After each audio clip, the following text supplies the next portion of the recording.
Minha sogra vem morar aqui e não tem espaço para duas. Ouvir isso do meu filho, enquanto eu ardia em febre na casa que eu mesma comprei, foi um golpe que gelou meu sangue. Faz apenas 3 dias, mas a dor daquela noite parece eterna. Meu nome é Sol Campos, tenho 64 anos. Esta é a história de como um simples documento judicial transformou a arrogância do meu filho no seu maior pesadelo. Essas palavras saíram da boca do meu filho Marcelo como uma sentença de morte. Eu estava deitada no sofá da sala, enrolada num cobertor velho, tremendo de febre. Meu corpo inteiro doía. A tosse rasgava meu peito a cada respiração. O termômetro marcava 38 graus. O médico tinha dito pela manhã que era princípio de pneumonia, que eu precisava de repouso absoluto, remédios de 6 em 6 horas, cuidado. Mas ali estava meu filho, de pé na minha frente, olhando para o chão, sem coragem de encarar meus olhos. As palavras dele ecoavam na minha cabeça febril. Não tem espaço para duas. Não tem espaço. Para duas. Tentei processar o que estava ouvindo. Será que era delírio da febre? Será que eu tinha entendido errado? Forcei minha cabeça a levantar do travesseiro encharcado de suor. A sala girava ao redor de mim. Marcelo, filho, o que você está dizendo? Minha voz saiu rouca, quebrada. Cada palavra custava um esforço imenso. Ele continuava olhando para o chão, as mãos nos bolsos da calça jeans, os ombros curvados. Eu conhecia aquela postura. Era a mesma de quando ele era criança e tinha feito algo errado, mas não queria admitir. Foi quando ela apareceu. Daniela surgiu da porta do quarto, aquele quarto que era meu, onde eu dormia há 12 anos, desde que comprei esta casa. Ela vinha com os braços cruzados, o rosto duro, aquela expressão que eu tinha aprendido a reconhecer nos últimos 3 anos de casamento deles. Era a cara de quem já tinha decidido tudo e não aceitava a contestação. Marcelo, fala logo, não fica enrolando. A voz dela era fria, cortante como lâmina. Ela usava aquele perfume caro e enjoativo que sempre me dava dor de cabeça. Hoje, com meu estômago embrulhado pela febre e pelos remédios, o cheiro me deu náusea. Segurei a vontade de vomitar. Marcelo engoliu seco. Vi a maçã de Adão dele subir e descer naquele pescoço que eu ainda lembrava de quando era fininho, de criança. Quantas vezes eu não passei a mão naquela cabeça, consolando ele quando voltava da escola chorando porque os meninos tinham zoado dele. Quantas noites eu não fiquei acordada ao lado da cama dele quando tinha febre, exatamente como eu estava agora, sozinha neste sofá. Mãe, é que a mãe da Daniela tá precisando de um lugar para ficar. A situação dela tá complicada lá onde ela mora. Tentei sentar. Meu corpo protestou com uma dor aguda nas costas, mas ignorei. Precisava entender direito o que estava acontecendo. Marcelo, essa casa tem 3 quartos. Tem o meu quarto, tem o quarto de vocês e tem o quartinho que a gente usa de depósito. A gente pode arrumar o depósito para ela. Eu ajudo mesmo doente assim. A gente... Não tem como! Daniela me cortou, a voz subindo 2 tons. Minha mãe não vai ficar num depósito cheio de tranqueira velha. Ela merece conforto, merece respeito. O silêncio que caiu na sala foi pesado, sufocante. Eu ouvia apenas minha própria respiração ofegante e o tic-tac do relógio de parede que meu falecido marido tinha me dado no nosso 20º aniversário de casamento. Daniela. Marcelo começou, mas ela levantou a mão, mandando ele calar a boca. Meu filho, um homem de 38 anos, calou a boca como um menino repreendido. Ela deu 3 passos na minha direção. Parou na frente do sofá, me olhando de cima, aquela altura toda, aquele corpo magro e rígido. Os olhos dela eram duros, sem um pingo de compaixão por uma mulher de 64 anos, tremendo de febre à sua frente. A senhora tem aposentadoria, não tem? Então a senhora pode alugar um lugar. Pode ficar num hotel uns dias enquanto a gente resolve as coisas. Minha mãe trabalhou a vida inteira também. Merece um lugar digno para morar. Cada palavra era uma facada, mas nenhuma doeu tanto quanto o que veio em seguida. A senhora é funcionária pública aposentada, viveu a vida inteira no conforto, com estabilidade. Já minha mãe rala até hoje, vendendo roupa de porta em porta. Ela merece mais. Olhei para o meu filho. Esperei que ele dissesse alguma coisa, que ele me defendesse, que ele lembrasse que eu também tinha ralado, que eu também tinha trabalhado 35 anos, acordando às 5 da manhã para pegar 2 ônibus até o INSS. que eu tinha criado ele sozinha depois que o pai morreu, que eu tinha pagado escola particular, roupa, comida, tudo, tudo com minhas mãos calejadas de tanto trabalhar. Mas Marcelo continuou calado, olhando para o chão. Marcelo, minha voz saiu num fio. Filho, essa casa é minha. Eu comprei ela com o dinheiro da indenização do seu pai. Tá no meu nome, você sabe disso. Ele finalmente levantou os olhos. E o que eu vi ali me partiu mais do que qualquer febre poderia partir. Era constrangimento. Vergonha. Mas não vergonha do que estava fazendo comigo. Vergonha de mim. De ter uma mãe que estava atrapalhando os planos dele. Mãe, não complica as coisas. É só por uns dias. A senhora fica num hotel, descansa, se recupera dessa gripe e a gente conversa com calma depois. Uns dias. Ele tinha dito uns dias. Como se colocar sua mãe doente na rua fosse algo temporário, algo simples, algo que se resolvesse depois. Daniela já tinha se movido. Eu nem tinha percebido, com minha cabeça zonza de febre, mas ela tinha ido até o quarto e voltava arrastando minha mala velha, aquela de tecido azul desbotado que eu usava uma vez por ano quando ia visitar minha irmã em Contagem. Ela abriu a mala no meio da sala e começou a jogar minhas coisas dentro, sem dobrar, sem cuidado. Pegou meus vestidos do armário e atirou. Pegou minha escova de cabelo da penteadeira, meus chinelos de quarto, meu roupão. Tudo jogado dentro daquela mala como se fosse lixo. Espera, Daniela, espera. Tentei levantar do sofá. A sala girou. Precisei segurar no braço do sofá para não cair. A senhora tem meia hora para sair. Ela nem olhou para mim enquanto falava. Continuou enchendo a mala, agora pegando minhas roupas íntimas da gaveta, expondo tudo, sem nenhum pudor, sem nenhum respeito. 30 minutos. Ela tinha me dado 30 minutos para sair da minha própria casa. Olhei para Marcelo de novo. Uma última vez. Uma última esperança de que meu filho, aquele bebê que eu tinha embalado no colo durante madrugadas inteiras quando tinha cólica, fosse acordar daquele pesadelo e me defender. Marcelo, por favor. Ele desviou o olhar. E foi nesse momento que algo dentro de mim quebrou. Não foi meu coração. Coração partido eu já conhecia, desde o dia que enterrei meu marido 12 anos atrás. O que quebrou foi diferente. Era a ilusão. A ilusão de que sangue significa lealdade. A ilusão de que ser mãe significa ser amada incondicionalmente de volta. Daniela fechou a mala com dificuldade. As roupas estavam mal acomodadas, saindo pelos lados. Ela puxou o zíper com força, rasgando uma manga da minha blusa de domingo. Pronto, pode ir, pode ir. Como se eu fosse uma empregada sendo dispensada. Como se eu não fosse a dona daquela casa. Como se eu não tivesse pago cada tijolo, cada janela, cada porta com o dinheiro do seguro de vida do meu marido morto. Levantei do sofá com toda a força que ainda tinha. Minhas pernas tremiam. A febre fazia tudo parecer irreal, como se eu estivesse vivendo um pesadelo. Peguei a alça da mala. Era pesada. Meu braço doía. Toda eu doía. Caminhei até a porta. Cada passo era um esforço monumental. Daniela abriu a porta da frente. O ar frio da noite entrou como um tapa na minha cara. Eram 8 horas da noite de uma terça-feira de junho. Belo Horizonte estava frio. Eu estava de moletom fino e chinelo. Pisei na calçada. A porta se fechou atrás de mim. Ouvi a tranca.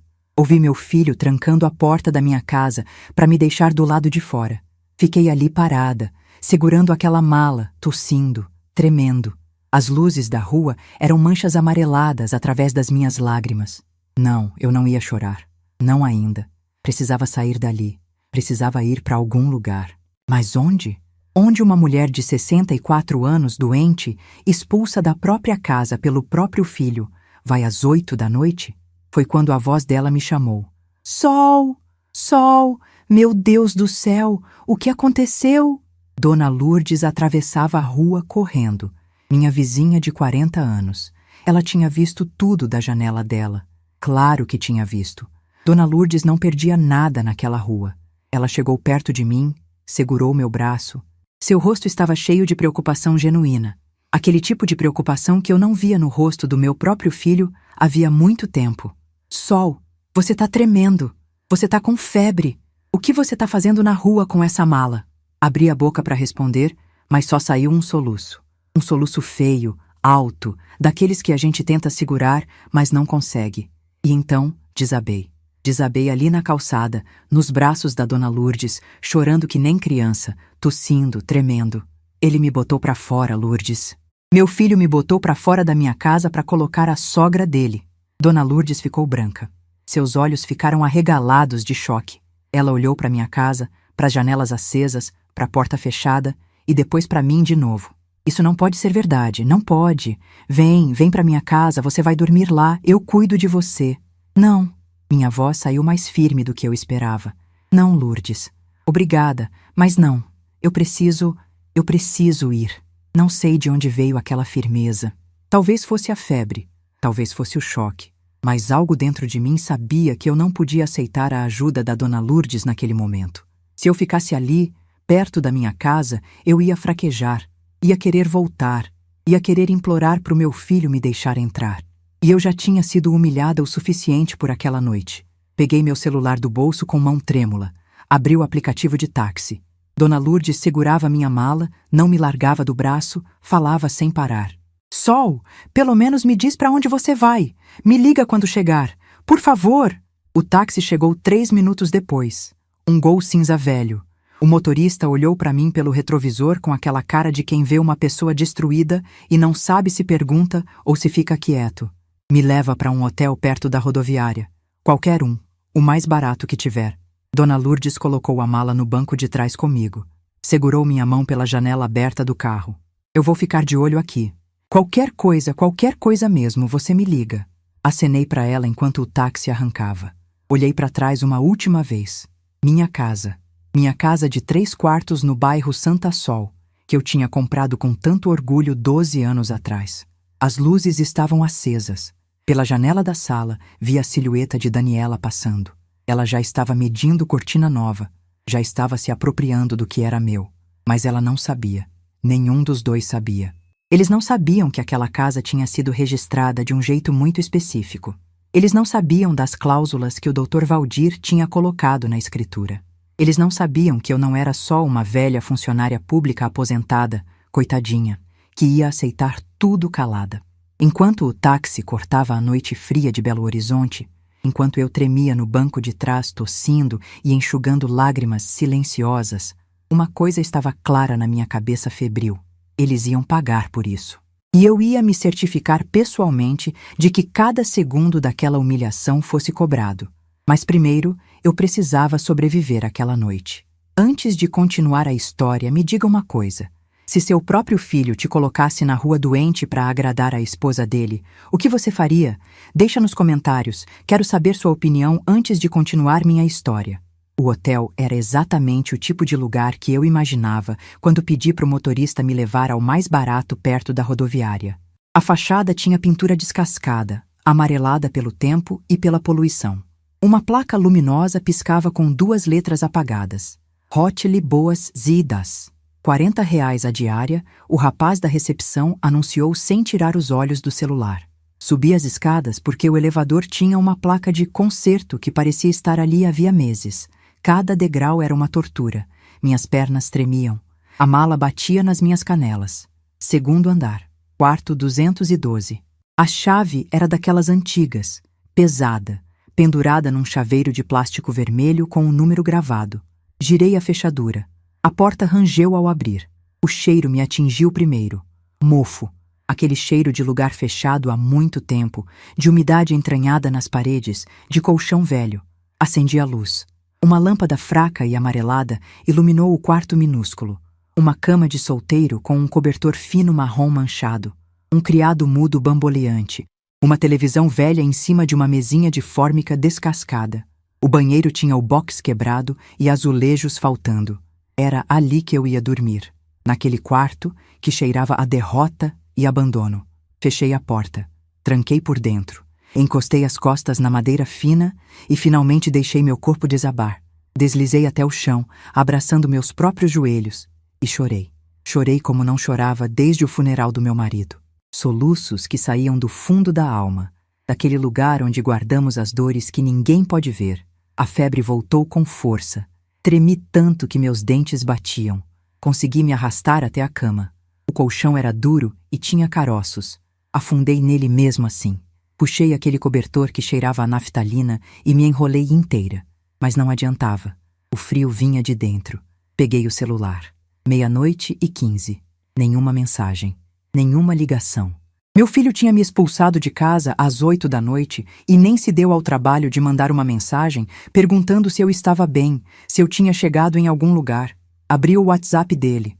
A foto de perfil era ele com Daniela, os dois sorrindo numa churrascaria cara.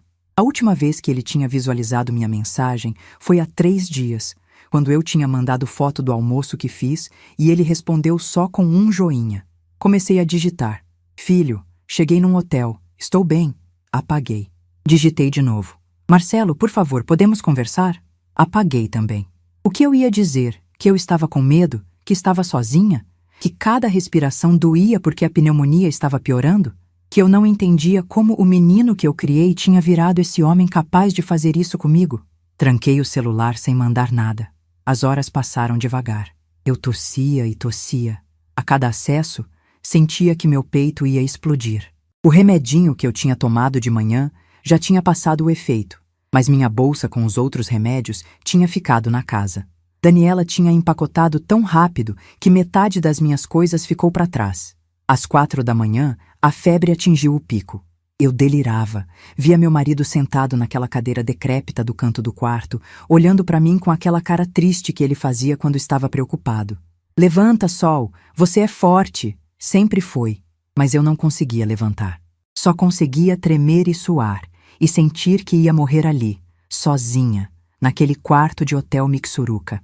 Será que meu filho ia se importar se eu morresse? Será que Daniela ia fingir tristeza no velório? Será que iam vender minha casa assim que eu fosse enterrada, comemorando a herança? Quando o sol nasceu, trazendo uma luz fraca através da cortina rasgada, eu ainda estava viva. Surpresa minha. Arrastei-me até o banheiro. Olhei no espelho rachado. Não reconheci a mulher que me encarava de volta. Olhos fundos, vermelhos, pele pálida e suada, cabelos grudados na testa. Eu parecia um fantasma. Precisava de remédio. Precisava comer alguma coisa. Precisava decidir o que fazer. Desci até a recepção. O mesmo rapaz continuava ali, agora assistindo alguma coisa no computador. Perguntei onde tinha farmácia perto. Ele apontou para a esquerda sem olhar para mim. A farmácia era 2 quadras atrás. Caminhei devagar, segurando nas paredes quando a tontura vinha. Comprei antibiótico, xarope para tosse, dipirona. Gastei R$ 93. Olhei para o saldo da conta no aplicativo do banco. R$ 2.346. Minha aposentadoria tinha caído 3 dias antes. Era o que eu tinha até o mês que vem. Voltei para o hotel. Tomei os remédios. Comi um pão na padaria da esquina só porque sabia que precisava colocar alguma coisa no estômago. O pão desceu seco, raspando na garganta inflamada. De volta ao quarto 212, deitei na cama e olhei para o teto manchado de infiltração. Uma barata andava pela parede. Eu nem tive força para me assustar. Era assim que eu ia passar meus últimos anos? Sozinha em hotéis baratos? Expulsa da casa que eu mesma comprei? Invisível para o único filho que eu tinha? Mas então, no segundo dia, quando a dipirona baixou um pouco a febre e minha cabeça clareou, algo mudou. Eu estava deitada ali, olhando para aquela barata no teto, e de repente me lembrei de uma coisa muito específica. Uma conversa que eu tinha tido com o Dr. Valdir 12 anos atrás, quando assinei a escritura da casa. Dona Sol, ele tinha dito, tirando os óculos e limpando na gravata. A senhora vai querer colocar uma cláusula de usufruto vitalício? É uma proteção. Significa que enquanto a senhora for viva, ninguém pode tirar a senhora dessa propriedade. Nem mesmo se colocarem o nome deles na escritura, nem mesmo se for seu filho. Eu tinha aceitado na hora. Tinha até achado que era exagero dele, mas ele insistiu. A senhora nunca sabe, Dona Sol. Infelizmente, eu já vi muita história triste de mãe sendo botada para fora de casa pelos próprios filhos. Isso aqui é uma garantia. Meu coração começou a bater mais rápido. Sentei na cama, apesar da tontura. Procurei meu celular no meio das cobertas suadas. Encontrei. As mãos tremiam quando procurei o contato do Dr. Valdir na agenda. Será que ele ainda atendia no mesmo número? Já fazia 12 anos. Será que ele ainda trabalhava? Será que ele ia lembrar de mim? Eram 9 horas da manhã, horário comercial. Respirei fundo e apertei o botão de ligar. Tocou uma vez, 2 vezes, 3. Escritório Pacheco Advocacia. Bom dia. Uma voz feminina, jovem, secretária provavelmente. Bom dia. Eu gostaria de falar com o Dr. Valdir. É urgente. Meu nome é Sol Campos. Um momento, por favor. Uma musiquinha horrível tocou no fone. Meu coração batia tão forte que eu achei que ia sair pela boca. E se ele não pudesse me ajudar? E se a cláusula não valesse mais? E se... Sol Campos, meu Deus, quanto tempo! A voz dele, mais velha, mais rouca, mas era ele. E então desabei. Contei tudo, chorando, tossindo, interrompendo a história para assoar o nariz no papel higiênico áspero do hotel. Contei como Daniela me expulsou, como Marcelo me traiu, como eu estava num hotel barato perto da rodoviária com princípio de pneumonia. Dr. Valdir ficou em silêncio quando terminei. Um silêncio pesado. Depois ele respirou fundo e disse: Sol, você se lembra de como nós registramos aquela casa? Minha voz saiu trêmula. Lembro que o senhor disse para fazer tudo certinho, em nome só meu. Exatamente. A casa está registrada em seu nome. Somente seu nome. Com cláusula de usufruto vitalício registrada em cartório. Sabe o que isso significa? Mal conseguia respirar esperando a resposta. Significa que ninguém, eu disse ninguém, pode te tirar de lá enquanto você for viva. E qualquer pessoa morando lá sem sua autorização formal e expressa está cometendo esbulho possessório. É ilegal, Sol. O que seu filho fez é ilegal. As lágrimas voltaram. Mas dessa vez eram diferentes. Não era mais desespero. Era outra coisa. Era alívio. Era raiva transformando-se em algo mais frio, mais calculado, mais poderoso. O senhor pode me ajudar? Pode vir aqui hoje mesmo? Que horas você consegue? Olhei para o relógio. 9h20. Eu consigo ir agora. Então vem. Traz todos os documentos que você tiver da casa. Escritura, IPTU, tudo. A gente vai resolver isso, Sol. Eu te prometo. Desliguei o telefone e pela primeira vez em 2 dias sorri. Tomei um banho naquele chuveiro horrível de água morna. Me vesti com a melhor roupa que tinha na mala amassada. Passei batom, prendi o cabelo, olhei no espelho. Ainda estava abatida, magra, com olheiras, mas tinha algo diferente nos meus olhos. Tinha fogo. Peguei a pasta azul que, graças a Deus, eu tinha jogado na mala. Dentro dela estavam todos os documentos da casa. Eu sempre fui cuidadosa com papelada. 35 anos trabalhando no INSS ensina a gente a guardar tudo certinho. O escritório do Dr. Valdir ficava no centro. Peguei um ônibus. Sentei perto da janela e assisti Belo Horizonte passar. A cidade onde eu nasci, onde eu criei meu filho, onde eu trabalhei a vida inteira. A cidade onde eu ia recuperar minha dignidade. Quando cheguei lá, ele me recebeu pessoalmente. Dr. Valdir estava mais velho, os cabelos completamente brancos agora, mais magro, mas o sorriso era o mesmo. Gentil, honesto. Ele me abraçou na porta do escritório. Sente aqui, Sol. Deixa eu ver esses documentos. Espalhamos tudo na mesa grande de madeira. Ele colocou os óculos de grau e começou a examinar cada papel com aquele cuidado meticuloso de quem sabe exatamente o que está procurando. Escritura. Registro de propriedade. Comprovantes de IPTU dos últimos 10 anos, todos pagos em dia, todos em meu nome. Contas de água, de luz, tudo. Tudo provando que aquela casa era minha. Dr. Valdir ia passando os dedos pelos documentos, fazendo anotações num bloquinho, balançando a cabeça. Depois de 20 minutos, ele tirou os óculos e olhou para mim. Sol, seu filho e sua nora estão cometendo um ato gravíssimo. Esbulho possessório com agravante de coação contra a idosa em condição de vulnerabilidade por doença. Você foi forçada a sair da sua própria propriedade. Isso é passível de processo civil e pode até virar caso de polícia, dependendo de como a gente conduzir. Cada palavra era uma música para os meus ouvidos. O que eu faço, doutor? Ele abriu uma gaveta e pegou alguns papéis timbrados. Primeiro, eu vou preparar uma notificação extrajudicial. Vou mandar um oficial de justiça entregar pessoalmente. Eles vão ter 72 horas para desocupar o imóvel ou apresentar alguma defesa legal. Spoiler. Eles não têm defesa legal nenhuma. 72 horas.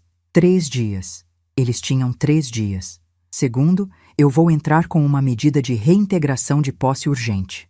Com a documentação que você tem aqui, é questão de dias para o juiz mandar a polícia tirar eles de lá se eles não saírem por bem. E quanto vai custar, doutor? Minha voz saiu pequena. Eu tinha R$ 2.000 na conta. Ele balançou a cabeça. Seu marido me ajudou quando eu estava começando na advocacia. Conseguiu agilizar uns documentos para mim no INSS que salvaram um caso importante. Eu devo muito a ele. E a você, que sempre foi prestativa. Considera isso acertado. Chorei ali mesmo, na frente dele. Chorei de gratidão, de alívio, de tudo. Assinei os papéis com mão firme. Não tremia mais. Saí do escritório dele às 2 da tarde. O antibiótico já estava fazendo efeito. A febre tinha baixado. Meu corpo ainda doía, mas era diferente. Era uma dor de quem estava voltando à vida. Voltei para o hotel e esperei. No dia seguinte, quinta-feira, às 10 horas da manhã, meu celular tocou. Era Dona Lourdes. A voz dela estava agitada, quase gritando.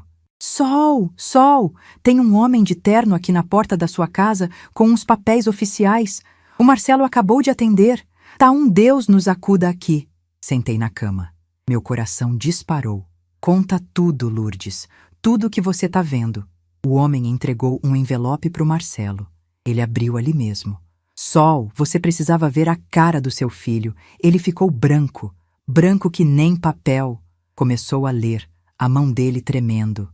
A Daniela veio correndo da cozinha perguntando o que era. Ele nem conseguia falar. Ela arrancou o papel da mão dele e começou a ler em voz alta. Sol, ela começou a gritar. Gritou que isso era absurdo, que iam processar todo mundo, que não iam sair. Fechei os olhos. Visualizei a cena. O pânico deles. A justiça chegando. O oficial explicou que eles têm 72 horas para desocupar voluntariamente ou apresentar defesa legal de permanência no imóvel. Sol, a mãe da Daniela desceu as escadas correndo, já carregando mala. A mulher nem esperou, botou tudo no táxi e vazou. Ri alto. Dona Lourdes ficou em silêncio por um segundo, surpresa com minha reação. Sol, você fez isso? Fiz, Lourdes. Fiz sim. Meu Deus do céu, mulher, você é uma guerreira. Conversamos mais um pouco. Ela prometeu continuar de olho e me atualizar de tudo. Desliguei o telefone e deitei na cama, olhando para o teto. 72 horas. Tic-tac, Marcelo. Tic-tac, Daniela. O tempo da humilhação estava acabando. E o tempo da justiça estava só começando. O telefone tocou naquela noite às 9h45. Eu já esperava. Já estava preparada. O nome dele piscou na tela. Marcelo. Deixei tocar 3 vezes antes de atender. Queria que ele suasse. Queria que ele sentisse o gostinho do desespero. Alô? Minha voz saiu calma, fria, praticada. Mãe, pelo amor de Deus, o que a senhora fez? A voz dele estava histérica, quebrada. Eu conseguia ouvir Daniela gritando ao fundo, algo sobre advogado, sobre processo, sobre injustiça. Fiz o que, Marcelo? Deixei a pergunta no ar. Inocente. Chegou um oficial de justiça aqui. Um papel dizendo que a gente tem que sair da casa em 72 horas. Isso tá certo? A senhora fez isso? Sentei na cama daquele quarto de hotel barato. A janela estava aberta. A brisa da noite entrava fresca. Eu ouvia os sons da rodoviária lá embaixo, buzinas, vozes, a vida acontecendo. A casa é minha, Marcelo. Sempre foi. Está no meu nome desde o dia que comprei com o dinheiro do seguro do seu pai. Você me colocou para fora doente, com princípio de pneumonia, para instalar a sogra que nem te respeita. E agora tá surpreso que existem consequências? Silêncio do outro lado. Então, Daniela arrancou o telefone dele. A senhora é uma velha egoísta. Meu filho vai saber disso. A senhora vai ver. Quase ri. Quase. Mas me contive. Daniela, você tem 72 horas. Sugiro que usem esse tempo para procurar outro lugar para morar. Boa noite. Desliguei. O celular tocou de novo imediatamente. Bloqueei o número. Tocou de um número diferente. Bloqueei também. Na 5ª tentativa, cansei e desliguei o aparelho. Deitei na cama e dormi melhor do que tinha dormido em anos. Nos 3 dias seguintes, fiquei no hotel. O antibiótico estava fazendo efeito. A tosse melhorou. A febre não voltou. Eu saía só para comer alguma coisa na padaria da esquina e para caminhar um pouco, recuperando as forças. Dona Lourdes me mandava atualizações por mensagem. Na sexta-feira, ela escreveu: Sol, eles não saíram ainda. A Daniela tá tentando achar advogado, mas ninguém quer pegar o caso. O Marcelo tá com a cara péssima, não tá indo trabalhar. No sábado, alugaram um caminhão pequeno. Tão tirando as coisas da casa. A Daniela tá chorando no meio da rua. No domingo, eles saíram. Deixaram as chaves na caixa de correio. A casa tá vazia, Sol. Domingo. O prazo tinha sido até segunda-feira, mas eles saíram antes. Nem esperaram o oficial voltar. Segunda-feira de manhã, 9 horas em ponto, encontrei o Dr. Valdir na frente da minha casa. Ele estava com 2 oficiais de justiça e um chaveiro. Bom dia, Sol. Trouxe reforços só para garantir, mas parece que eles já foram embora. Ele sorriu, aquele sorriso paternal. Caminhei até a porta da minha casa. Minha casa. Aquela porta verde que eu mesma tinha pintado há 6 anos. Aquele número 27 de bronze que eu tinha colocado. Aquele jardim que eu cuidava todo domingo. Dona Lourdes veio correndo de casa dela, me abraçou ali no portão. Sol, graças a Deus você voltou. Eu soube de tudo. Você é uma heroína. O chaveiro abriu a porta. Entramos. O cheiro da casa me atingiu primeiro. Minha casa tinha um cheiro específico, de sabão de coco e amaciante de lavanda. Mas agora tinha outro cheiro junto. O perfume enjoativo de Daniela ainda pairava no ar. Andei pelos cômodos. A sala estava em desordem. O sofá fora de lugar. A mesa de centro arranhada. Eles tinham levado a TV, mas era a deles mesmo. No quarto, minha cama estava desfeita. Os lençóis que eu tinha acabado de lavar na segunda-feira anterior, antes de ficar doente, estavam sujos, amarrotados. Mas foi na cozinha que eu vi. Em cima da mesa, um bilhete. Letra de Marcelo. Aquela letra que eu reconheceria em qualquer lugar, que eu ensinei quando ele tinha 6 anos. Mãe, a gente vai ficar na casa da minha sogra até resolver isso. A senhora vai se arrepender. Amassou o bilhete e joguei no lixo. Vai se arrepender. Ele ainda achava que tinha algum poder sobre mim. Ainda achava que eu ia me dobrar, ia voltar atrás, ia implorar para ele voltar. Os oficiais fizeram o registro de reintegração de posse. Dr. Valdir me entregou uma cópia dos documentos. Acabou, Sol. A casa é sua de novo. Legalmente, oficialmente, definitivamente. Se eles tentarem entrar aqui sem sua permissão, é invasão de domicílio. Assinei os papéis na mesa da cozinha. Minha mesa. Minha cozinha. Depois que todos foram embora, fiquei sozinha. Andei pela casa devagar, reconhecendo cada canto, abrindo gavetas, checando armários. E foi no quarto, na gaveta do criado mudo que ficava do meu lado da cama, que encontrei papéis. Folhas impressas, dobradas, enfiadas no fundo da gaveta como se alguém tivesse escondido às pressas e esquecido. Peguei. Desdoblei com cuidado. Eram conversas de WhatsApp, impressas, entre Daniela e a mãe dela. Comecei a ler. E a cada linha, meu sangue gelava mais. Daniela. Mãe, já falei com o Marcelo. Semana que vem a gente bota a velha pra fora. Mãe. Tem certeza? E se ela fizer escândalo? Daniela. Ela não vai fazer nada. É uma velha medrosa. Funcionária pública aposentada, viveu a vida inteira na zona de conforto. Não tem coragem nem de matar uma barata. Mãe. E depois? Daniela. Depois a gente fica com a casa. Coloca no nome do Marcelo. Diz que foi doação. A velha não vai ter dinheiro para processar. Não vai ter coragem de ir contra o próprio filho. Em 6 meses, a casa é nossa. Sentei na cama. Minhas mãos tremiam segurando aqueles papéis. Tinha mais. Daniela. Minha mãe merece morar bem. Trabalhou a vida toda vendendo roupa. Merece mais que essa velha que ficou sentada a vida toda num escritório do governo. Mãe. E se ela morrer de desgosto? Essas velhas do coração fraco? Daniela. Melhor ainda. Aí a herança sai mais rápido. Li de novo. E de novo. O emoji rindo. Rindo da possibilidade de eu morrer. Minha visão ficou embaçada. Mas não eram lágrimas de tristeza. Era raiva pura. Elas tinham planejado tudo. Não foi impulsivo. Não foi só Daniela manipulando meu filho no calor do momento. Tinha sido premeditado. Calculado. Elas tinham discutido isso, rido disso, planejado roubar minha casa e talvez até torcer para que eu morresse no processo. Continuei lendo. Tinha mais conversas. Semanas antes. Daniela. O Marcelo ainda fica com dó da mãe dele. Preciso trabalhar mais ele. Mãe. Faz aquela coisa que eu te ensinei. Chora um pouco. Diz que sua mãe tá sofrendo. Homem cai feito patinho. Daniela: já tô fazendo. Semana passada chorei dizendo que minha mãe tá sendo despejada. Mentira, mas ele acreditou. Ele ficou todo sem graça. Acho que até o final do mês eu convenço ele. Elas tinham mentido. A mãe de Daniela nem estava sendo despejada. Era mentira só para manipular meu filho. E tinha funcionado. Guardei aqueles papéis com cuidado. Dobrei cada um, coloquei numa pasta limpa. Isso era evidência. Evidência de premeditação, de má-fé, de manipulação. Mas eu precisava de mais. Peguei meu celular. Liguei para Dona Lourdes. Lourdes, preciso te fazer uma pergunta. Você lembra de alguma coisa estranha que aconteceu aqui em casa nas últimas semanas, antes de me expulsarem? Dona Lourdes pensou por um momento. Agora que você fala... Sim, teve um dia, umas 3 semanas atrás, que eu ouvi uma discussão alta vindo da sua casa. Você tinha ido no mercado. Eu ouvi a Daniela gritando com o Marcelo, algo sobre decidir logo e ter coragem de ser homem. Achei estranho, mas não quis me meter.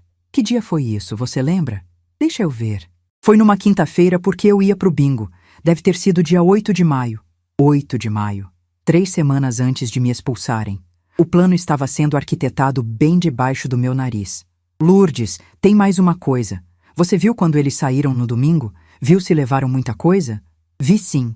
Levaram algumas coisas deles, roupas, uns eletrodomésticos que eram deles, mas deixaram muita coisa. Tinha caixa entulhada na garagem. Pode me fazer um favor? Pode vir aqui me ajudar a revirar essas caixas? 10 minutos depois, Dona Lourdes estava na minha garagem, de luvas de borracha, abrindo caixas de papelão. Sol, olha isso aqui! Ela tirou de dentro de uma caixa vários envelopes. Contas. Contas em nome de Marcelo e Daniela. Todas atrasadas. Cartão de crédito, financiamento de carro, empréstimo. Sentei no chão da garagem e fui abrindo envelope por envelope. Cartão de crédito, R$ 23 mil de dívida.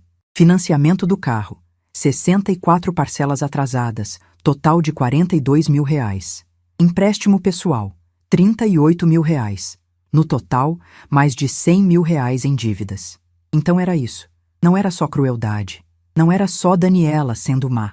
Eles estavam afogados em dívidas e viram minha casa como salvação. Se conseguissem me tirar dali, se colocassem a casa no nome deles, podiam vender e pagar tudo. Eu era só um obstáculo no caminho do dinheiro deles. Dona Lourdes olhou para mim, horrorizada. Sol, eles iam vender sua casa. Acenei com a cabeça, ainda processando. Voltei para dentro. Sentei na sala. Olhei para aqueles papéis todos espalhados na mesa de centro. As conversas impressas, as contas, as dívidas. Uma coisa era clara. Isso não tinha acabado. Eles iam tentar de novo. Iam inventar alguma coisa, alguma mentira, algum jeito de voltar. Porque pessoas com R$ 100 mil de dívida e zero de escrúpulos não desistem fácil. Eu precisava me proteger. Precisava de mais do que a ordem judicial. Precisava de provas irrefutáveis de quem eles eram, do que tinham feito, do que tinham planejado. Peguei o celular e liguei para o Dr. Valdir de novo. Doutor, encontrei umas coisas aqui. Preciso conversar com o senhor. É importante. No dia seguinte, terça-feira, voltei ao escritório dele com tudo.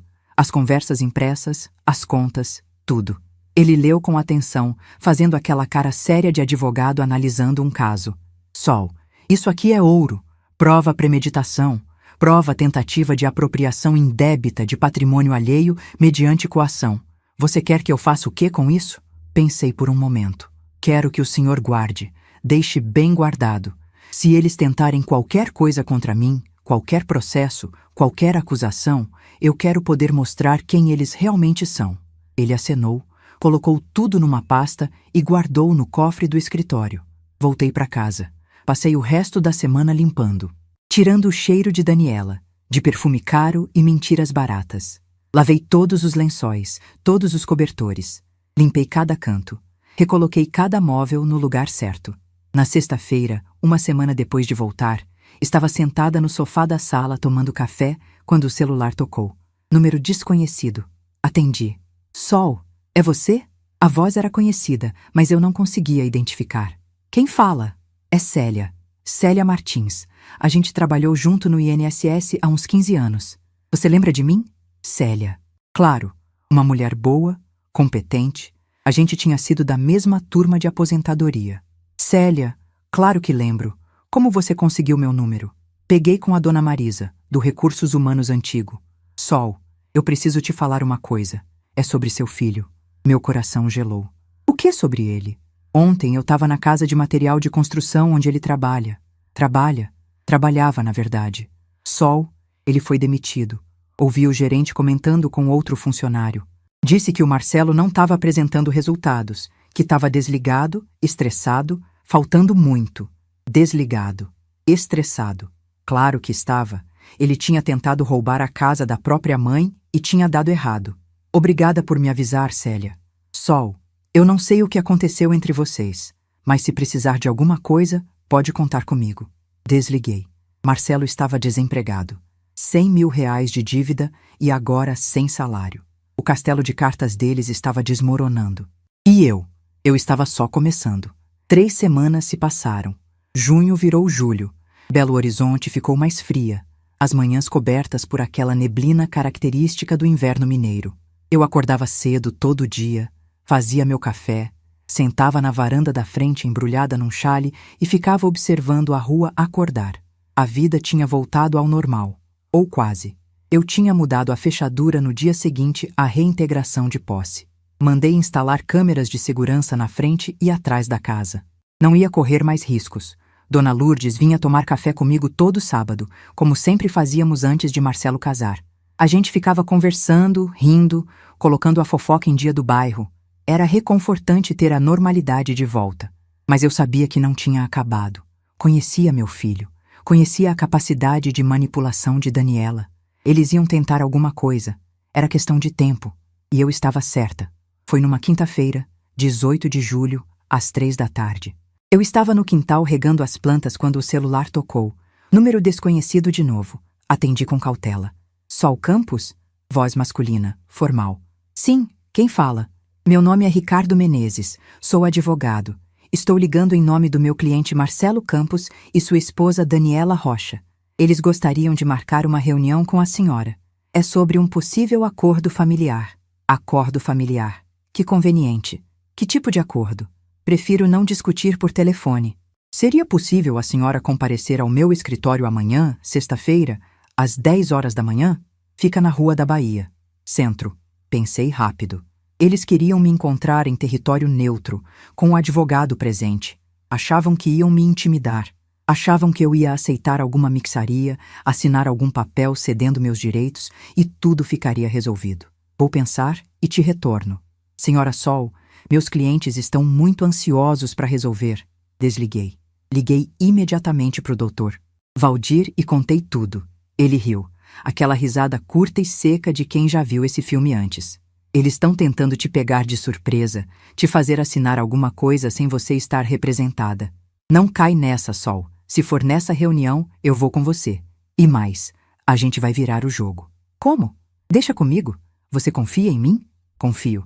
Então liga para esse advogado aí e confirma, mas avisa que você vai levar seu advogado também. Aposto que ele não esperava isso.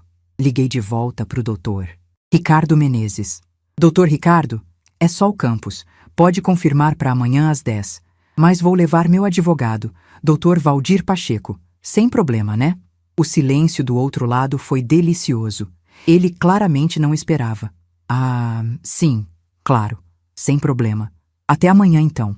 Naquela noite, sentei com o Dr. Valdir no escritório dele até tarde. A gente revisou tudo.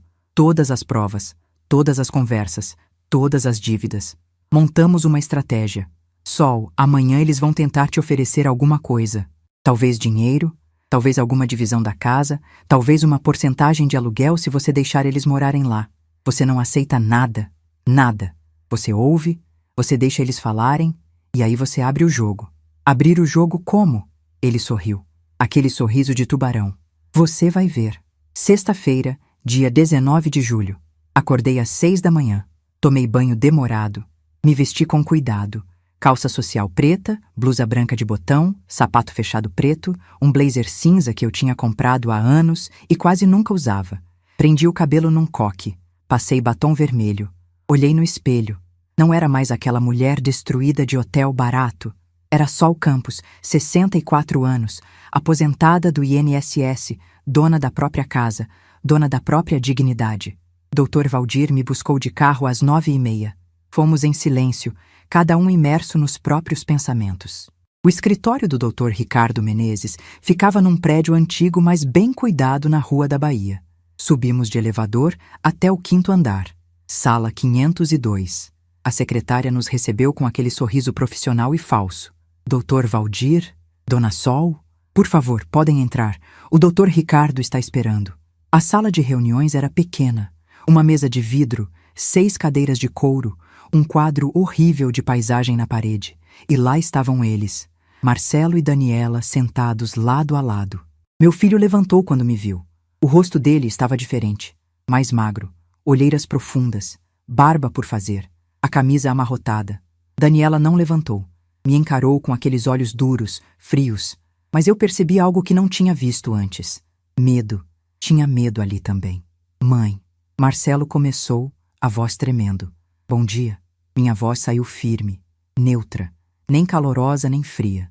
Profissional, doutor. Ricardo, um homem de uns 50 anos, terno azul marinho, bem cortado, óculos de grife, se levantou e estendeu a mão. Dona Sol, Dr. Valdir, obrigado por comparecerem. Por favor, sentem. Sentamos do lado oposto da mesa. Eu e Dr. Valdir de um lado, Marcelo, Daniela e Dr. Ricardo do outro. Como um ringue. Dr. Ricardo juntou as mãos na mesa, colocou aquele sorriso conciliador de quem faz isso todo dia. Bem, vamos direto ao ponto. Meus clientes me procuraram porque houve um mal-entendido familiar que acabou escalando de forma desnecessária. Eles reconhecem que houve erros de comunicação. Erros de comunicação? A voz do Dr. Valdir cortou como navalha. É assim que o senhor chama expulsar uma mulher de 64 anos, doente, com princípio de pneumonia, da própria casa? Dr. Ricardo piscou, desconcertado. Daniela bufou. Marcelo olhou para baixo. Doutor Valdir, vamos manter a civilidade. Civilidade é exatamente o que faltou quando seus clientes coagiram minha cliente a deixar a propriedade dela, registrada em nome dela, para instalar a sogra sem nenhuma autorização legal. Silêncio tenso. Dr. Ricardo pigarreou, ajeitou os óculos, tentou de novo. O que meus clientes gostariam de propor é um acordo de convivência. Dado que a casa tem 3 quartos, seria possível estabelecer uma divisão do imóvel, onde... Não. Minha voz saiu clara, firme. Todos olharam para mim. Mãe, pelo menos escuta. Marcelo tentou. Não, Marcelo. Não vou dividir minha casa. Não vou abrir mão de nada que é meu por direito. Daniela bateu a mão na mesa. A senhora é impossível. Tá vendo, Ricardo? Eu falei. Ela não quer acordo nenhum. Ela só quer nos ferrar. Daniela? Dr. Ricardo tentou acalmá-la, mas ela estava descontrolada. A gente só queria um lugar digno para minha mãe. Mas não, a senhora tem que ter a casa todinha para a senhora sozinha. Egoísta. Foi aí que Dr. Valdir abriu a pasta que tinha trazido. Calmamente, metodicamente, ele começou a tirar documentos e colocar na mesa, um por um. Já que a senhora menciona dignidade, Daniela, vamos falar sobre dignidade. Primeira folha. As conversas impressas. Estas são conversas entre você e sua mãe, planejando tirar a Dona Sol da casa. 3 semanas antes de executarem o plano. Tem até a parte onde vocês riem da possibilidade dela morrer de desgosto. A cor sumiu do rosto de Daniela. Marcelo pegou o papel, leu, ficou branco também. Daniela, você imprimiu isso? Por quê? Ela gaguejou. Eu não... Deve ser montagem. Montagem com carimbo de data e hora do seu próprio computador. Dr. Valdir arqueou a sobrancelha. Pode até pedir perícia se quiser. Segundo documento. As contas. Aqui temos as dívidas de vocês. 103 mil reais no total. Cartão de crédito, financiamento de carro, empréstimo pessoal, tudo vencido, tudo em vermelho. Dr. Ricardo pegou as contas, examinou, olhou para os clientes dele com reprovação. Vocês não me falaram disso. Marcelo escondeu o rosto nas mãos. Terceiro documento. E aqui, meu favorito. Documento do cartório mostrando que Daniela tentou, há 2 meses, verificar se a casa estava em nome de Marcelo. A atendente do cartório é conhecida do nosso escritório. Confirmou que Daniela ficou visivelmente chateada quando descobriu que não estava. Eu só queria verificar, Daniela gritou. Verificar 3 semanas antes de expulsar a dona da casa? Que coincidência! A sala ficou em silêncio absoluto. Até o ar-condicionado parecia ter parado de funcionar. Dr. Ricardo fechou a pasta dele, encostou na cadeira. Vocês me enganaram. Me fizeram acreditar que era uma disputa familiar simples. Isso aqui é tentativa de apropriação indébita de patrimônio mediante coação. Daniela começou a chorar. Aquele choro falso, teatral, que eu já conhecia tão bem. Eu só queria ajudar minha mãe. Ela tá numa situação difícil. Dr. Valdir colocou mais um papel na mesa. Sua mãe mora num apartamento próprio, quitado, de 2 quartos em Contagem. Conseguimos a informação em 15 minutos de pesquisa. Ela não tá sendo despejada. Nunca esteve. Daniela parou de chorar. Marcelo olhou para ela chocado. Você mentiu sobre sua mãe sendo despejada? Daniela, não foi assim. Eu exagerei um pouco para você entender a urgência. Você mentiu, Marcelo gritou levantando da cadeira. Eu nunca tinha visto meu filho gritar com ela. Dr. Ricardo levantou as mãos. Ok. Acho que essa reunião acabou. Claramente não há base para acordo nenhum. Vou ter que me retirar do caso. Não posso representar clientes que omitem informações cruciais. Ele pegou a pasta dele e saiu da sala sem olhar para trás. Ficamos ali. Eu, Dr. Valdir, Marcelo e Daniela. Daniela levantou, puxou a bolsa. Vamos, Marcelo. A gente não precisa ficar ouvindo essas acusações ridículas. Mas Marcelo não se moveu. Ele estava olhando para mim. Realmente olhando. Pela primeira vez em meses. Mãe, eu não sabia de tudo isso. Eu juro. A Daniela me disse que sua mãe estava sendo despejada, que era urgente, que a senhora podia ficar uns dias fora e a gente resolvia tudo depois. Eu achei que... Você achou que eu ia simplesmente aceitar? Minha voz saiu triste, cansada. Marcelo, você me colocou na rua, doente, à noite. Você nem se deu ao trabalho de ligar para saber se eu tinha chegado viva em algum lugar. Lágrimas começaram a descer pelo rosto dele. Eu sei. Eu fui um covarde, um filho horrível. Eu não mereço seu perdão. Não merece. Concordei, simples assim. Daniela puxou o braço dele. Marcelo, vamos! Ele soltou o braço dela bruscamente. Não, Daniela. Você mentiu. Para mim. Me manipulou. Me fez fazer a pior coisa da minha vida. Eu fiz isso por nós, pelas nossas dívidas. A gente precisa de dinheiro. Então a gente arruma um jeito honesto de conseguir dinheiro, não roubando da minha mãe. Ela olhou para ele com ódio puro. Você é fraco. Sempre foi. Por isso a gente tá nessa situação. E saiu, batendo a porta. Marcelo desabou na cadeira, chorando. Eu fiquei sentada, olhando para o meu filho destruído. Uma parte de mim queria levantar, abraçar ele, dizer que tudo ia ficar bem. Mas outra parte, a parte que tinha dormido naquele hotel horrível, tremendo de febre, a parte que tinha sido expulsa da própria casa, essa parte continuou sentada. Marcelo, você precisa resolver sua vida, suas dívidas, seu casamento, suas escolhas. E precisa fazer isso sozinho. Eu não vou te salvar dessa vez. Ele levantou o rosto, os olhos vermelhos. Eu sei, eu entendo. Mãe, será que um dia você consegue me perdoar? Levantei da cadeira. Dr. Valdir levantou junto comigo. Um dia, talvez, mas não hoje.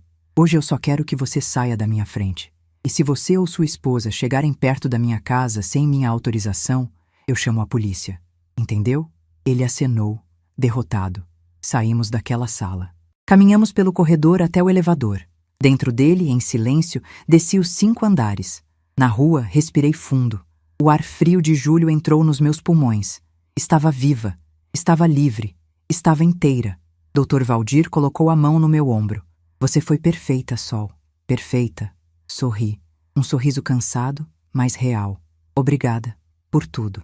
Quer que eu te leve para casa? Não. Vou caminhar um pouco. Preciso limpar a cabeça. Nos despedimos ali.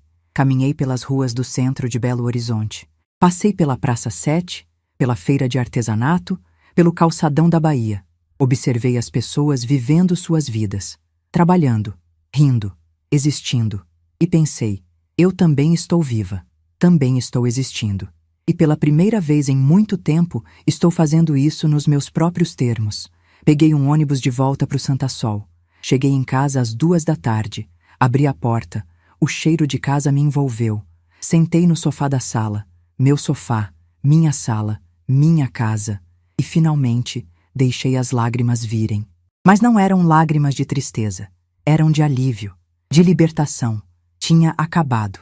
Ou pelo menos, a pior parte tinha acabado. Agora eu só precisava aprender a viver com as cicatrizes. Agosto chegou com aquele frio cortante típico de Belo Horizonte. Mas dentro da minha casa estava quente. Eu tinha ligado o aquecedor à noite e acordava com a casa cheirando a café fresco todas as manhãs. Dona Lourdes me contava as novidades pela cerca do quintal quase todo dia. Sol, eles alugaram um apartamento minúsculo lá na Lagoinha. Um kitnet. Eu soube pela comadre da minha prima que mora lá perto. Lagoinha. Um dos bairros mais pobres da região. Longe do Santa Sol e suas casas arrumadas, suas árvores nas calçadas, sua paz. E o Marcelo? Conseguiu emprego novo? Dona Lourdes fez aquela cara de quem tem fofoca ruim. Conseguiu sim, mas é de entregador. Fica o dia inteiro de moto, chovendo ou fazendo sol, levando encomenda pra lá e pra cá. Ganha uma miséria. A Daniela também teve que arranjar emprego de caixa de supermercado. Trabalha até meia-noite. Não senti alegria com isso. Também não senti pena. Era só o que era. Consequências. 3 semanas depois daquele encontro no escritório, meu celular tocou. Era um número que eu reconheci, do condomínio onde a mãe de Daniela morava, em Contagem. Atendi. Sol? É a Geralda, a síndica daqui. A gente já se falou algumas vezes quando você vinha buscar o Marcelo aqui há uns anos. Oi, Geralda. Tudo bem? Sol, preciso te falar uma coisa. A Jussara, mãe da Daniela, tá espalhando que você expulsou ela da sua casa. Tá falando mal de você pra todo mundo aqui. Achei que você devia saber. Respirei fundo. Geralda, obrigada por me avisar, mas a verdade é que a Jussara nunca morou na minha casa. Ela tem apartamento próprio aí. Ficou na minha casa exatamente 4 dias até eu entrar com reintegração de posse. É o que eu imaginava, mas achei melhor te avisar. A mulher tá fazendo um escarcéu. Desliguei. Daniela e a mãe continuavam espalhando mentiras. Claro, era mais fácil se fazer de vítima do que admitir que tentaram roubar a casa de uma idosa. Mas eu não ia perder meu tempo refutando fofoca. Quem precisava saber da verdade já sabia. Foi em setembro que as coisas começaram a realmente desmoronar para eles. Dona Lourdes apareceu na minha porta numa quinta-feira de manhã, ofegante. Sol, Sol! O carro do Marcelo foi levado pelo guincho. Ele não pagou as prestações. A financeira retomou o carro. O Corsa que eles tinham, aquele que Marcelo adorava, tinha sido levado. Agora ele ia fazer entregas com moto alugada, pagando diária. 1 semana depois, outra notícia. A Daniela tá processando o divórcio. Eu soube pela mulher que trabalha com ela no supermercado. Ela falou que o casamento não aguenta mais a pobreza, que casou com ele achando que iam ter vida boa e agora tão nessa miséria. Divórcio. Claro, Daniela não era o tipo de mulher que fica quando o dinheiro acaba. Ela tinha usado meu filho, manipulado ele, destruído a relação dele comigo e agora que as coisas estavam ruins, ela simplesmente ia embora. Eu devia sentir satisfação, mas só sentia vazio. Outubro trouxe chuvas fortes. Meu jardim floresceu. Rosas vermelhas que eu tinha plantado anos atrás, finalmente deram flores.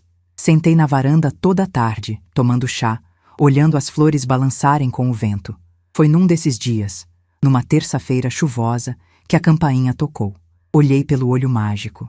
Marcelo.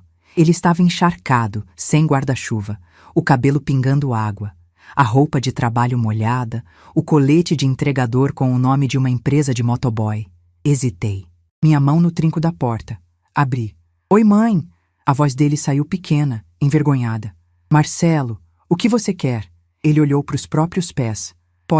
Posso entrar? Tô encharcado. Só 5 minutos, por favor. Olhei para ele. Meu filho, magro, abatido, envelhecido. Não eram nem 4 meses desde que ele me expulsou dessa mesma porta e ele parecia ter envelhecido 10 anos. Abri mais a porta. Entra, mas tira o sapato e não senta no sofá molhado assim. Ele entrou, tirou o tênis velho e furado, ficou de meia no tapete da entrada. Peguei uma toalha velha do armário e joguei para ele. Seca esse cabelo. Vai pegar pneumonia. Ele secou a cabeça, o pescoço. Ficou ali, parado, sem saber o que fazer com as mãos. Sentei no sofá. Não ofereci que ele sentasse. Fala. Ele engoliu seco. Mãe, eu vim pedir perdão. De novo. Eu sei que já pedi. Sei que não mereço. Mas preciso que a senhora saiba que eu acordo todo dia arrependido do que fiz. Todo dia. Silêncio. A Daniela me largou, pediu divórcio, disse que não aguentava mais viver na pobreza, que eu era um fracasso. E as palavras saíram mais duras do que eu pretendia, mas eram verdade. Ele balançou a cabeça concordando. Sou um fracasso como filho, como marido, como homem. Marcelo, por que você veio aqui? O que você quer de mim? Ele levantou os olhos vermelhos. Nada, não quero nada. Não vim pedir dinheiro, ou ajuda, ou lugar para morar. Vim só dizer que sinto muito, muito mesmo. E que eu entendo se a senhora nunca me perdoar. Eu entendo. Olhei para ele. Meu bebê. O menino que eu embalei. O menino que eu ensinei a andar, a ler, a ser gente. Ele tinha se tornado um homem fraco. Um homem manipulável. Um homem capaz de trair a própria mãe. Mas ainda era meu filho. Marcelo, eu vou te dizer uma coisa, e quero que você ouça bem. Ele acenou, atento. Você destruiu minha confiança, quebrou meu coração, me humilhou da pior forma possível. E não existe palavra, não existe desculpa que conserte isso. Lágrimas começaram a descer pelo rosto dele. Mas, continuei, você é meu filho, e uma mãe não deixa de amar o filho, mesmo quando ele comete atrocidades, mesmo quando ele não merece. Mãe, deixa eu terminar. Minha voz saiu firme. Ele calou. Eu não vou te perdoar agora. Talvez nunca perdoe completamente. Mas também não vou alimentar ódio. Não vou ficar desejando sua destruição. Você já está destruído o suficiente. As consequências das suas escolhas já te pegaram. Respirei fundo. O que eu vou fazer é seguir minha vida. Em paz, na minha casa, com as pessoas que me respeitam. E você vai seguir a sua. Vai aprender, com essa dor toda, a ser um homem melhor, a ter coluna, a não se deixar manipular, a honrar quem te ama. Eu vou, mãe. Eu juro que vou. Não jura nada pra mim. Prova, com tempo, com ações, com dignidade. Levantei do sofá, caminhei até ele. Agora vai embora. Vai trabalhar, vai pagar suas dívidas, vai construir sua vida de novo. E quando você tiver feito isso, quando você for capaz de olhar no espelho e ver um homem digno, aí talvez a gente consiga conversar de novo, como mãe e filho. Mas não agora. Ele acenou, enxugou as lágrimas. Obrigado, mãe, por não me odiar. Vai, Marcelo. Ele calçou o tênis molhado, devolveu a toalha e saiu. A chuva continuava caindo forte lá fora. Ele não tinha guarda-chuva. Montou numa moto alugada velha que estava estacionada na frente de casa e saiu. Fechei a porta. Encostei nela e chorei. Chorei pelo filho que eu perdi, pelo filho que eu achei que tinha criado, mas que não existia. Chorei pelo futuro que eu imaginei que a gente ia ter e que foi destruído. Mas também chorei de alívio, porque eu tinha olhado para ele, tinha visto a destruição e não tinha sentido prazer, não tinha sentido vingança completa, só tristeza. E isso significava que eu ainda era humana, que ainda era capaz de compaixão, mesmo com quem me machucou. Dona Lourdes bateu na porta meia hora depois com um pote de canjica quente. Viu Marcelo saindo daqui. Tá tudo bem? Tá, Lourdes. Tá tudo bem. Sentamos na cozinha, comendo canjica, conversando sobre amenidades, sobre as plantas, sobre o bingo de sexta, sobre a neta dela que tinha passado no vestibular. E eu percebi que era isso. Isso era ser feliz. Não era grande, não era espetacular. Era canjica quente numa tarde de chuva. Era ter uma amiga para conversar. Era ter uma casa quente e segura. Era ter dignidade. Novembro chegou com calor. Belo Horizonte tem essa mania de pular do frio pro calor em questão de dias. Tirei os aquecedores, guardei os cobertores, abri as janelas. Fiz uma viagem. Fui para a Serra da Canastra. Fiquei 5 dias numa pousada simples, andei por cachoeiras, comi queijo fresco, assisti ao pôr do sol nas montanhas. Voltei renovada. Foi em dezembro, 4 dias antes do Natal, que recebi uma carta. Pelo correio. Envelope simples, sem remetente. Abri. Era de Marcelo. A letra estava caprichada, como quando ele era criança e se esforçava para escrever bonito. Mãe, não sei se a senhora vai ler isso, mas preciso escrever. Quitei todas as dívidas. Trabalhei que nem um condenado, 2 empregos, das 6 horas às 23 horas todo dia. Mas consegui. Não devo mais para ninguém. Me mudei de volta para o Santa Sol. Consegui alugar um apartamento pequenininho perto da sua casa. Não se preocupe, não vou te incomodar. Só queria estar perto, sabe? Comecei terapia. A psicóloga tá me ajudando a entender como eu deixei a Daniela me manipular, como eu fui fraco, como eu preciso construir minha própria identidade. Ainda trabalho de motoboy, mas agora comprei minha própria moto, quitada. E tô fazendo curso técnico de eletricista à noite. Quero ter uma profissão digna. A Daniela casou de novo, com um cara rico. Não sinto nada por ela, só alívio por ter acabado. Mãe, eu não tô te escrevendo esperando resposta. Não tô esperando perdão. Só quero que a senhora saiba que eu acordei. Tarde, eu sei, mas acordei. O homem que te expulsou de casa não existe mais. Eu matei ele. Agora eu sou outro. Tô tentando ser o homem que a senhora merecia ter criado. Feliz Natal, mãe. Te amo. Sempre vou te amar. Marcelo. Dobrei a carta com cuidado. Guardei numa gaveta. Não respondi. Ainda não era hora. Mas também não joguei fora. Porque perdão não é um momento. É um processo. E talvez um dia eu chegue lá. Hoje, 23 de dezembro, olho pela janela e vejo o Santa Sol decorado para Natal. Luzinhas coloridas nas casas. Árvores enfeitadas nas salas. Minha casa também está decorada. Uma árvore pequena na sala. Guirlanda na porta. Presépio na estante. Dona Lourdes vai passar o Natal comigo. A gente vai fazer peru, farofa, arroz à grega. Vai ser simples. Vai ser perfeito. Eu sobrevivi. Sobrevivi à traição, à humilhação, à dor. E não só sobrevivi. Venci. Minha casa continua sendo minha. Minha dignidade continua intacta. Minha paz foi reconquistada. Se tem uma coisa que eu aprendi nesses meses todos, é que respeito não se herda pelo sangue. Respeito se conquista. E se alguém, mesmo sendo seu filho, te desrespeita, você tem o direito de se afastar, de se proteger, de dizer não. Não é egoísmo, é sobrevivência. Não é crueldade, é justiça. E justiça, às vezes, dói, mas é necessária. Olho pro espelho. Vejo uma mulher de 64 anos, cabelos grisalhos, rugas ao redor dos olhos, mãos calejadas de tanto trabalhar. Mas vejo também algo mais.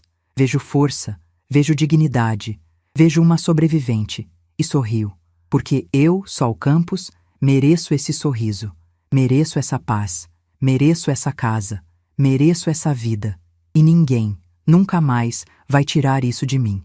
E você? O que faria no meu lugar? Conseguiria perdoar um filho que fez isso? Deixa nos comentários. E não esquece de se inscrever no canal e clicar no sininho para não perder as próximas histórias de dignidade e justiça.